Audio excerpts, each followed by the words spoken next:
آیت نمبر 69 اعوذ باللہ من الشیطان الرجیم بسم اللہ الرحمن الرحیم یا ایہا الذین آمنوا لا تکونوا کالذین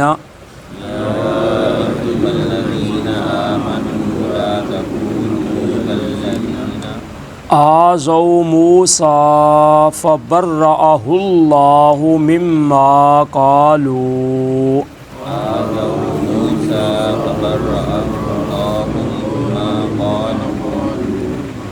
وکان عند اللہ وجیہا یا ایہا الذین آمنوا اتقوا اللہ وقولوا قولا سدیدا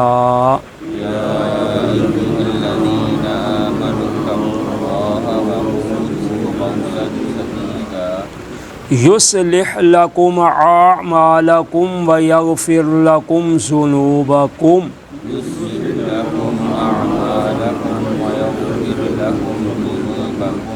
ومن یطع اللہ ورسولہ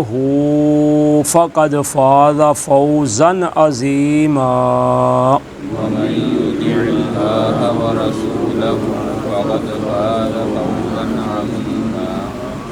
انا عرضنا الامانة على السماوات والارض والجبال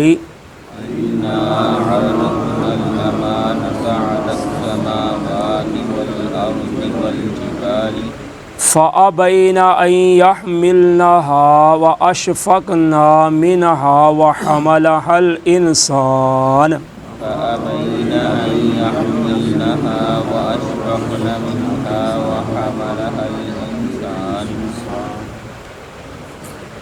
إنه كان ظلوما جهولا ليعذب الله المنافقين والمنافقات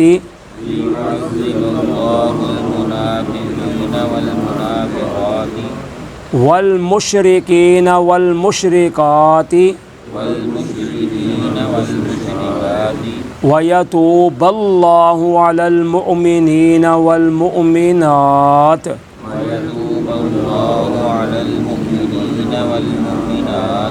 وَكَانَ اللَّهُ غَفُورًا رَحِيمًا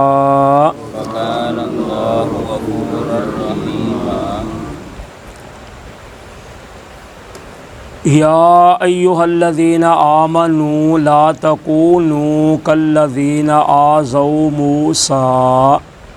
اے وہ لوگوں جو ایمان لائے نہ تم ہو جاؤ ان لوگوں کی طرح جنہوں نے تکلیف دی موسیٰ علیہ السلام کو۔ فبرأہ اللہ مما قالوا، پس اللہ تعالیٰ نے ان کو بری فرما دیا اس چیز سے جو وہ کہتے تھے۔ وکان عند اللہ وجیہا، اور وہ تھے اللہ کے ہاں بہت ہی عزت والے۔ اللہ تعالیٰ ایمان والوں کو فرما رہے ہیں کہ تم ان لوگوں کی طرح نہ ہو جو جنہوں نے موسیٰ علیہ السلام کو تکلیف پہنچائی، یعنی تم اپنے پیغمبر کو تکلیف نہ دو، یعنی نبی اکرم صلی اللہ علیہ وسلم کو تکلیفوں میں پریشانیوں میں مبتلا نہ کرو، بلکہ ان کی بات مانو، ان کے پیچھے چلو۔ تو صحیح بخاری میں حدیث ہے کہ بنو اسرائیل جو تھے نا وہ ننگے نہاتے تھے، یعنی برہنہ کپڑے اتار کر نہاتے تھے اور ایک دوسرے کو دیکھتے تھے۔ تو اللہ کے نبی حضرت موسیٰ علیہ السلام جو تھے وہ علیحدہ نہاتے تھے چھپ کر پردے کے اندر، کیونکہ نبی جو ہوتا ہے وہ با حیا ہوتا ہے، شرم و حیا کا پیکر ہوتا ہے،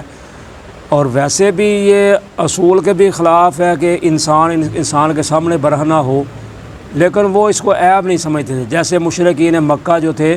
وہ برہنہ ہو کر بیت اللہ کا طواف کرتے تھے، یعنی کپڑے اتار کر، وہ کہتے تھے ان کپڑوں کے ساتھ ہم بدکاری وغیرہ کرتے ہیں، گناہ کرتے ہیں، غلط کام کرتے ہیں، تو اس لیے ہم چاہتے ہیں کہ ان کپڑوں کو اتار دیں تو ہم صاف ہو کر بیت اللہ کا طواف کریں۔ تو صاف کو مطلب وہ لیتے تھے کپڑے اتار کر برہنہ ہو جانا، تو یہ تو اس سے بھی زیادہ غلط کام ہو گیا، لیکن وہ اس کو صاف سمجھتے تھے۔ تو اللہ کے نبی موسیٰ علیہ السلام جو تھے نا وہ علیحدہ غسل کرتے تھے چھپ کر، تو قوم کہنے لگی کہ ان کو کوئی بیماری ہے، بعض نے لکھا ہے ان کو برس کی بیماری ہے، یا ان کو پھل بیری ہے، ان کے جسم پہ کوئی داغ دبے ہیں، بعض نے کہا کہ نہیں ان کو جو کچھ نہ دوسری بیماری ہے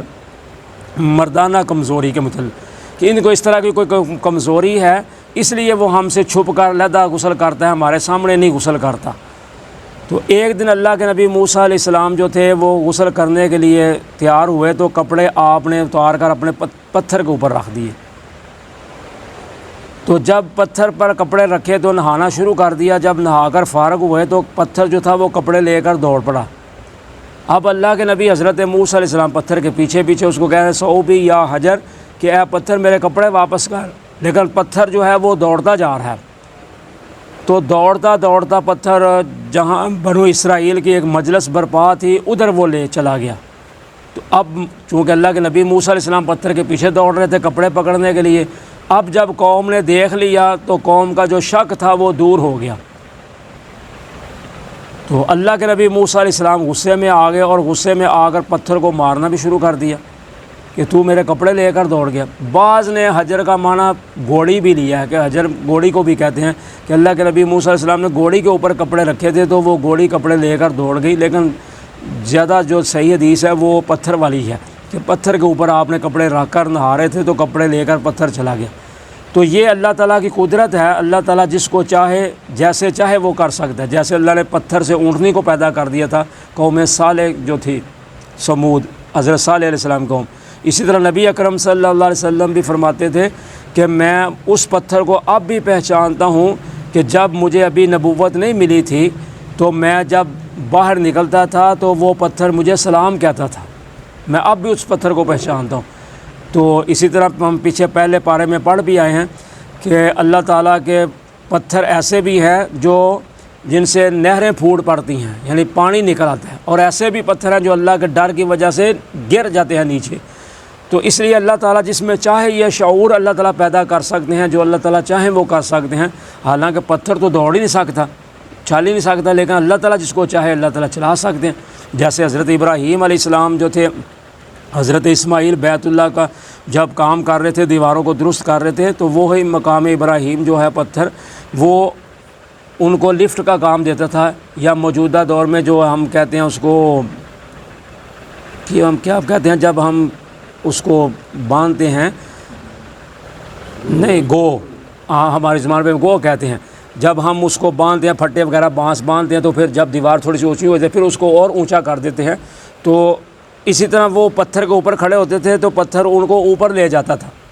دیواروں بلند کرنے کے لیے۔ تو یہ اللہ تعالیٰ کی قدرت ہے۔ تو اللہ تعالیٰ فرماتے ہیں تم اے ایمان والو ان کی طرح نہ ہو جو قوم بنو اسرائیل کی طرح جنہوں نے موسیٰ علیہ السلام کو تکلیف دی، تو اللہ نے پھر ان کو بری کر دیا۔ تو غزوہ حنین جب ہوا تو غزوہ حنین سے جب مال غنیمت آیا تو نبی اکرم صلی اللہ علیہ وسلم نے مال تقسیم کیا، تو ایک آدمی منافق جو تھا وہ کہنے لگا جی یہ انصاف نہیں ہوا، یہ انصاف نہیں کیا گیا۔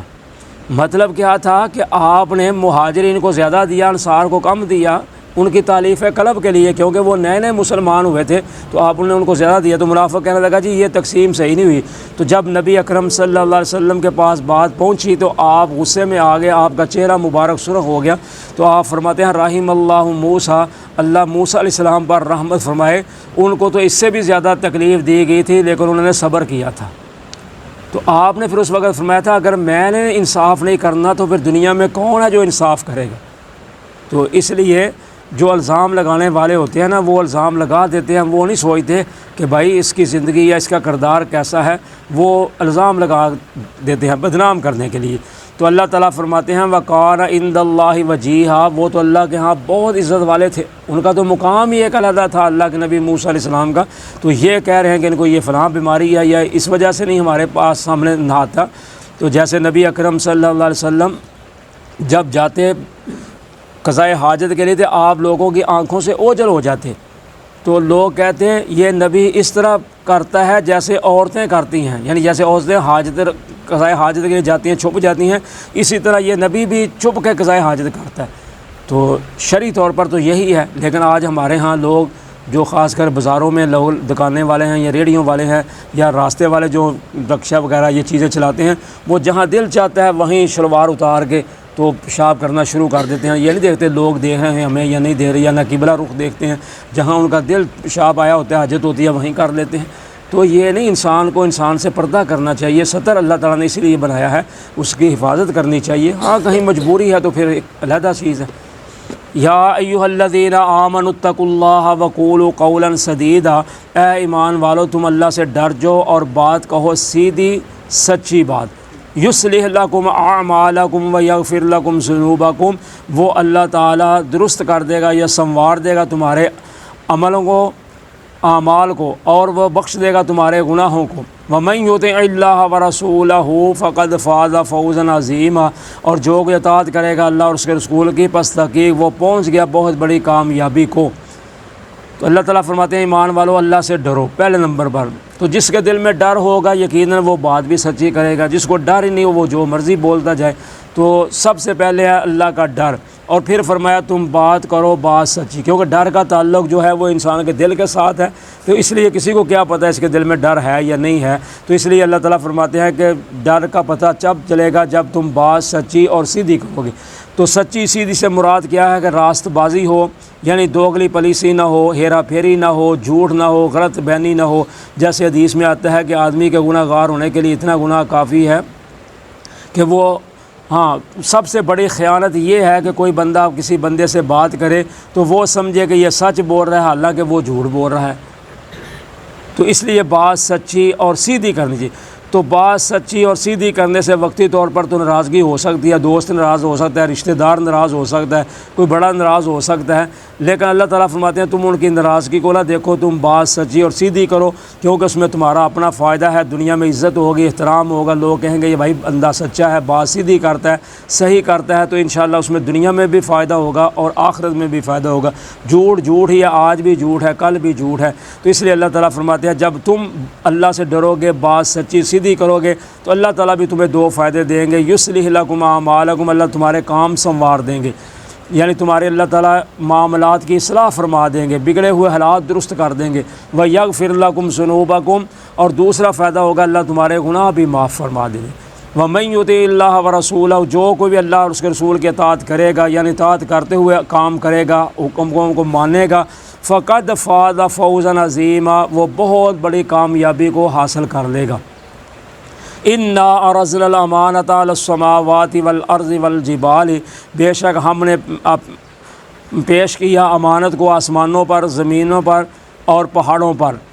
فَأَبَيْنَ أَن يَحْمِلْنَهَا، پس انکار کر دیا انہوں نے اس کو اٹھانے کا۔ وَأَشْفَقْنَا مِنْهَا، اور وہ اس سے ڈر گئے۔ وَحَمَلَهَا الْإِنسَانُ، اور اس کو اٹھا لیا انسان نے۔ إِنَّهُ كَانَ ظَلُومًا جَهُولًا، بے شک ہے انسان ظالم اور جاہل۔ اب اللہ تعالیٰ فرماتے ہیں کہ ہم نے امانت کو آسمان و زمین پر اور پہاڑوں پر پیدا کیا۔ تو جب اللہ تعالیٰ نے اہل اطاعت کا اجر و ثواب اور اہل معصیت یعنی گناہ گاروں کا عذاب بیان کیا، تو اب اللہ تعالیٰ نے شرعی احکام اور اس کی صعوبت کا تذکرہ فرمایا، یعنی شرعی احکام جو مانے گا اس کا ثواب اور جو نہیں مانے گا اس کا جو عذاب ہے اس کا اب اللہ تعالیٰ تذکرہ فرما رہے ہیں۔ تو امانت سے مراد ہے وہ احکام شرعیہ اور فرائض اور واجبات جن کی ادائیگی پر ثواب ملے گا اور نہ کرنے پر عذاب ملے گا۔ تو اس لیے اللہ تعالیٰ فرماتے ہیں کہ ہم نے اپنی امانت کو آسمانوں پر پیش کیا اور زمین پر پیش کیا اور پہاڑوں پر پیش کیا، لیکن ان سب نے انکار کر دیا اس کو اٹھانے کا کہ ہم نہیں اٹھا سکتے یہ بوجھ، اور وہ ڈر گئے، یعنی نافرمانی کی وجہ سے نہیں انہوں نے انکار کیا بلکہ وہ اس کا بوجھ اٹھانے سے ڈر گئے کہ ہم امانت پوری نہیں کر سکیں گے تو ہم گناہ گار ہوں گے، اس لیے ہم نہیں اٹھا سکتے۔ لیکن اللہ تعالیٰ فرماتے ہیں انسان نے اٹھا لیا، کیونکہ انسان لالچی ہے، حریص ہے، اس نے اجر و ثواب دیکھا کہ اس نے دیکھا اس میں بھلائی ہے، خیر خواہی ہے، اللہ کا حکم ہے، تو اس نے اس کو اٹھا لیا۔ تو اللہ تعالیٰ فرماتے ہیں انسان ہے ہی ظالم اور جاہل ہے، یعنی اس نے یہ نہیں سوچا کہ اس کا اگر میں نام مانوں گا کل سے مجھ سے نافرمانی ہوگی تو اس کا انجام کیا ہوگا۔ یعنی انسان لالچی ہے نا، وہ حرص طمع رکھتا ہے کہ یہ چیز بھی مجھے مل جائے، یہ بھی مجھے مل جائے، تو یہ نہیں سوچتا کہ اس کا آخر کار انجام کل کو کیا ہوگا۔ تو اس لیے اللہ تعالیٰ فرماتے ہیں انسان جو ہے وہ ظالم بھی ہے اور جاہل بھی ہے، یعنی اس کو سمجھ نہیں آتی کہ یہ سوچتا نہیں کام کرنے سے پہلے کہ اس کا نفع نقصان کیا ہوگا، یہ بس کوشش کرتا ہے کہ میرے پاس یہ بھی ہو جائے یہ بھی ہو جائے۔ تو اس لیے اللہ تعالیٰ نے امانت کو کہا کہ امانت میں خیانت نہیں کرنی، کہ یہ بہت بڑا کبیرہ گناہ ہے کہ امانت میں خیانت کرنا۔ لِيُعَذِّبَ اللَّهُ الْمُنَافِقِينَ وَالْمُنَافِقَاتِ، تاکہ اللہ تعالیٰ عذاب دے منافقوں کو، مردوں کو اور منافقہ عورتوں کو، والمشرکین والمشرکات، مشرک مردوں کو اور مشرکہ عورتوں کو، وَيَتُوبَ اللَّهُ عَلَى الْمُؤْمِنِينَ وَالْمُؤْمِنَاتِ، اور اللہ تعالیٰ رجوع فرمائیں یا رحم فرمائیں مومن مردوں پر اور مومنہ عورتوں پر۔ وَقَانَ اللَّهُ غَفُورًا رَحِيمًا، اور اللہ تعالیٰ ہے بخشنے والا مہربان۔ تو اللہ تعالیٰ فرماتے ہیں اب جب ہم نے امانت کو پیش کر دیا، جو اس کو مانے گا، جو اس پر عمل کرے گا، ہماری امانت کی حفاظت کرے گا،